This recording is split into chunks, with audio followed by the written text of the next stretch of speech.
या सगळ्या विषयी आपण अधिक जाणून घेणारच आहोत। या सगळ्यावर नजर कायम असणार आहे। थेट जाऊया, बावनकुळे बोलतायत।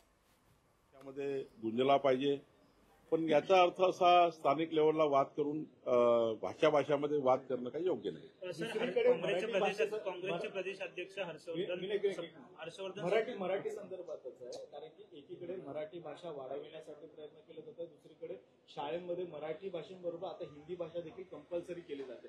कसं बघता याकडे? नाही, हिंदी राष्ट्रीय भाषा आहे आणि मराठी मातृभाषा आहे। दोन्ही भाषा आपल्या राज्याकरता देशाकरता महत्वाच्या आहेत।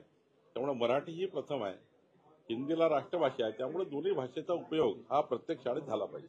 सर, काँग्रेसचे प्रदेशाध्यक्ष हर्षवर्धन सकपाळ असे म्हणतात की औरंगजेबाचा मुद्दा जो आहे तो भाजपने वेळेत गुंडाळलेला आहे, कारण रेशीम बागेत जर काही लोक घुसले असते तर खूप वाईट झालं असतं किंवा खूप त्यांना पश्चाताप झाला असता। मुळात हर्षवर्धन सपकाळाची उंचीच नाही बोलण्याची।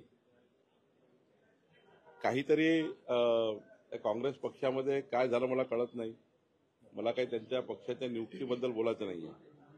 थोडी उंची बघून बसलं पाहिजे, बोललं पाहिजे संघाबद्दल। रेशीमबागचा उल्लेख करताना आदर्श पवित्र स्थळाचा उल्लेख सपकाळाच्या तोंडातून निघणे हे काही योग्य नाही आहे। सपकाळांना उंची नाही आहे आणि काय बोलतात त्याला कळत नाही। सध्या आता ते मीडियाच्या झोतात येण्याकरता या ठिकाणी असे काही शब्द प्रयोग करतात आहे जे नाना पटोलेजी, विजय वडेट्टीवारजी या त्यांच्या काँग्रेसच्या नेत्यांच्या बरोबर येण्याचा सपकाळाचा प्रयत्न आहे आणि तो केविलवाना प्रयत्न आहे। तो कधी संघाबद्दल बोलतात, कधी रेशीमबागेबद्दल बोलतात, कधी मोदीजी बद्दल बोलतात, कधी देवेंद्रजी बद्दल बोलतात। थोडा जरा त्यांनी थोडा धीर धरला पाहिजे, जरा संघटनेचं काम वगैरे महाराष्ट्रभर फिरून केलं पाहिजे।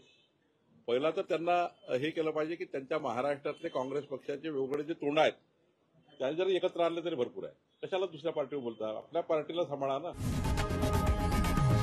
लोकशाही मराठी ऐका, पहा, जागरूक रहा।